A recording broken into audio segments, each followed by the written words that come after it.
오늘 우리에게 주시는 하나님 말씀은 구약성경 에스겔 34장 1절에서 16절까지 말씀입니다.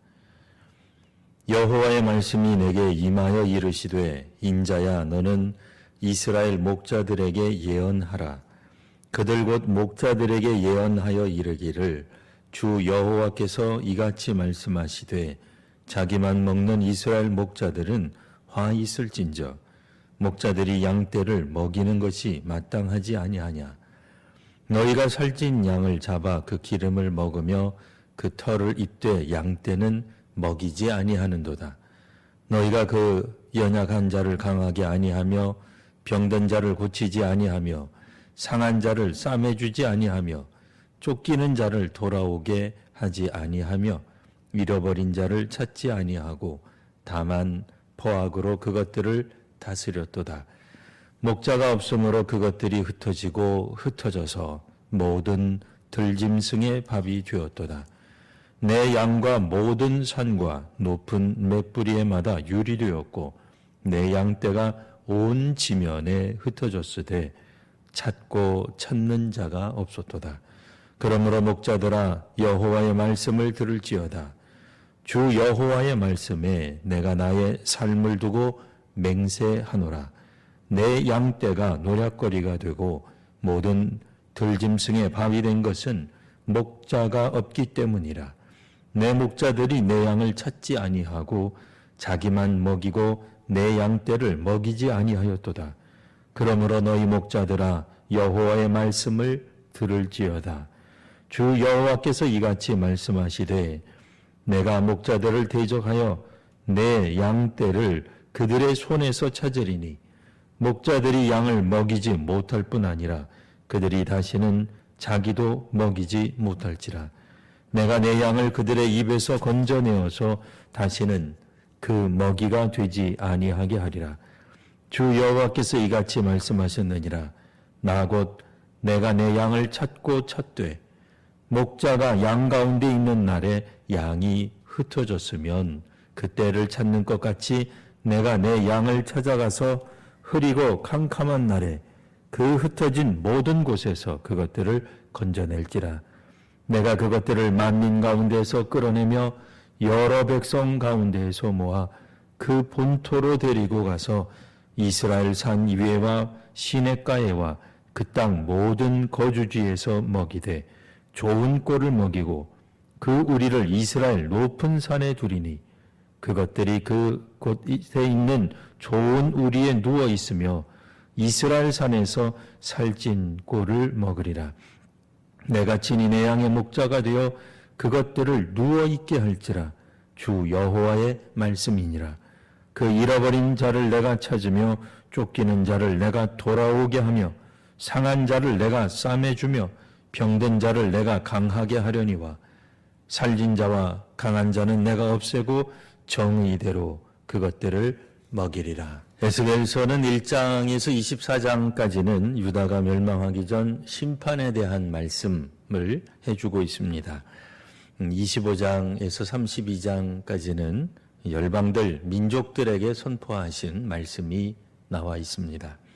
그리고 이제 마지막 부분인 33장에서 48장까지는 유다의 멸망 후 회복의 말씀을 담고 있습니다. 오늘 말씀 34장 말씀은 유다가 멸망한 이후에 주어진 그런 말씀입니다. 특별히 34장에 나타나는 에스겔이 선포하는 대상인 목자들, 이 목자들은 왕정시대의 지도자들과 또한 유배기 공동체의 정치 지도자들을 뜻한다라고 볼 수 있습니다.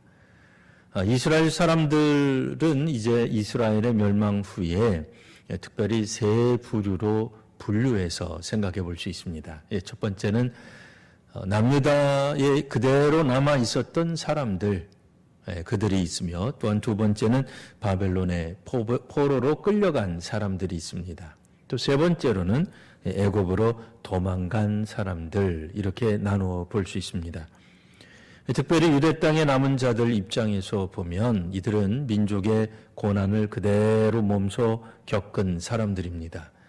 바벨론으로 끌려간 사람들은 왕족이요 또한 귀족 그리고 그들의 후예들이었기 때문에 그래도 비록 그들이 포로로 끌려갔다고는 하지만 다니엘서 같은 경우를 통해서 보건대 왕궁의 음식을 먹는다든지 또 혹은 공부를 한다든지 나중에 그 바벨론 혹은 그 이후의 나라들에서 고관을 하고 있는 그런 모습들 또 부자가 되는 모습들을 통해서 보면 유대 땅에 남아서 끝까지 고통을 받았던 사람들 입장에서 보면 아주 반민족적인 형태의 그런 사람이라고 보았던 것입니다. 바벨론 포로로 끌려간 사람들은 어쩔 수 없이 친바벨론적인 성향을 일부 띄었던 건 사실입니다. 오늘날 우리로 말하면 일제에 끌려가서 친일적인 모습을 보여주고 있다면 당연히 이 땅에 남아 있어서 고난당했던 사람들 입장에서는 아주 반감을 가질 만한 그런 요소가 있다라고 볼 수도 있겠습니다. 이스라엘이 과연 회복되게 되었을 때에 과연 지도력은 누가 가져야 될까요? 유다에 남아 있었던 사람들일까요? 아니면 바벨론 포로로 끌려가 있었던 옛날 왕족들과 귀족들 후예일까요? 아무래도 많은 사람들 입장에서는 유대 땅에 남아 있었던 사람들, 그들이 하나님의 선택하신 땅 이스라엘에 계속 있었고 또 그 땅을 지켰기 때문에 하나님의 선택된 백성들의 뿌리는 바로 그들 자신이라고 생각하기 쉬울 것입니다.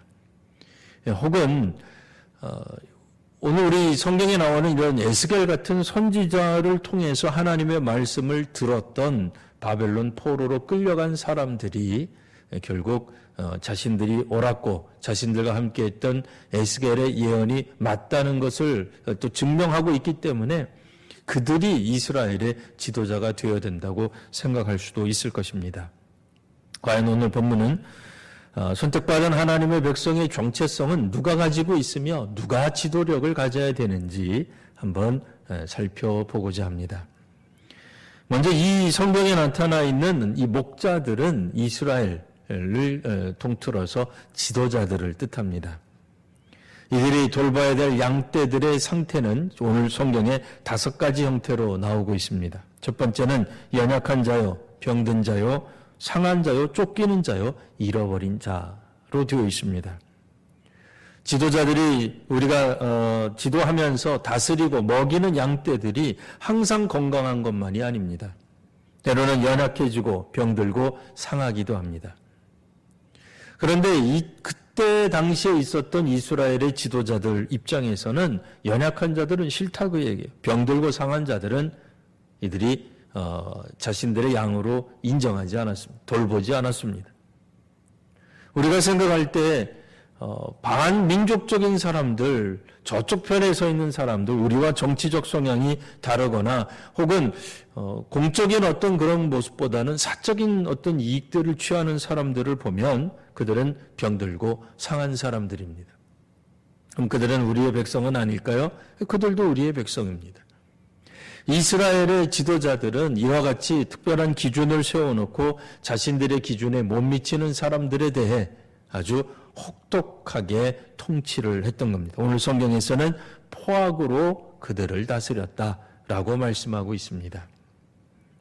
그러다 보니 이제 하나님의 양떼들은 목자들이 없어서 그만 노략거리가 되고 모든 들짐승들의 밥이 되고 맙니다. 수많은 열강들이 이제 하나님의 양떼를 노략하는 것이 되어버리고 말았다라고 하는 겁니다. 이제 하나님께서는 그 대안으로 자신이 직접 목자들을 대적하고 그 목자들로부터 양들을 지켜내시겠다고 말씀합니다. 참 독특한 표현이죠. 목자가 없어서 하나님의 양떼들이 노략거리가 되었다라고 했는데 그거는 다른 어떤 늑대들, 다른 들짐승의 노략거리가 된 것인데 실제로 하나님이 지키시는 것은 다른 존재들로부터 지키시는 게 아니라 하나님이 맡기신 정치 지도자들, 종교 지도자들로부터 하나님의 양떼를 지켜내시겠다라고 말씀합니다. 하나님을 대신한 사람들이기 때문에 그들이 바로 선다면 정치 지도자들이 혹은 종교 지도자들이 바로 하나님의 뜻에 맞게 순종한다면 하나님의 양떼들이 구원을 받게 될 것입니다. 이제 하나님께서는 그들을 만민 가운데서, 왜냐하면 쫓겨가고 흩어졌기 때문에 만민 가운데서 그들을 끌어내고 여러 백성들 가운데서 모아서 본토로 데리고 오실 것입니다. 이스라엘 지경을 벗어나서 비록 바벨론으로 포로로 끌려가든 애굽이 우리의 살 길이라고 잘못된 선택을 해서 그렇게 하나님이 수많은 예언자들을 통해서 금지했던 애굽을 추구하며 따라갔던 사람이든 그들 중에 누구라도 하나님의 말씀에 다시 한번 듣고 회개하고 돌아오는 사람들, 그들을 하나님이 부르시고 계시는 것입니다. 이제 하나님은 친히 목자가 되어 주시어서 잃어버린 자를 찾으십니다. 쫓기는 자를 돌아오게 하시며 상한 자를 싸매주시고 병든 자를 강하게 해주십니다. 하나님의 통치 방식은 정의대로 그들을 먹이시겠다라고 말씀하십니다. 하나님은 이제 하나님의 정의를 실현하시는데 하나님의 정의의 실현 방식은 공평하게 먹이시는 방법입니다. 우리들은 잃어버린 자, 쫓기는 자, 상한 자, 병든 자를 혐오하거나 혹은 그들을 폄하하는 경향이 있습니다. 우리가 원하는 어떤 기본적인 민주시민의 혹은 정당한 어떤 국민의 의무를 다하지 않았다고 생각하기 쉽습니다. 그러나 하나님은 이와 같이 병든 자도 상한 자도 불러주고 계십니다. 하나님의 방식은 바로 이들을 공평하게 먹이시는 방식으로 말씀해 주고 계십니다. 하나님은 약자들을 보호하십니다. 여기서 말하는 약자는 단순히 약하다라고 하는 것, 단순히 가난하다는 것만을 의미하지 않습니다. 그들이 정말로 병들고 상하고 평균보다 모자라는 사람들을 뜻하는 것입니다. 이 시대에도 얼마든지 평균보다 평균 이하의 인물들이 있습니다. 바로 그들을 향한 하나님의 구원의 방식. 모든 사람들이 마땅히 그들은 더럽고 지저분하고 친바벨론적이고 친애굽적이기 때문에 포기해야 된다고 생각하던 그 사람들조차도 하나님은 그들이 있는 그곳에서 불러주십니다. 누구든지 하나님의 음성을 듣고 회개하고 돌아오는 사람은 하나님의 나라의 백성이 될 것입니다. 오늘 하나님의 초대, 다시 한번 하나님이 회복시켜 주시겠다는 이 말씀에 응답하시는 귀한 우리 한국교회와 우리 모두가 되시기를 바랍니다.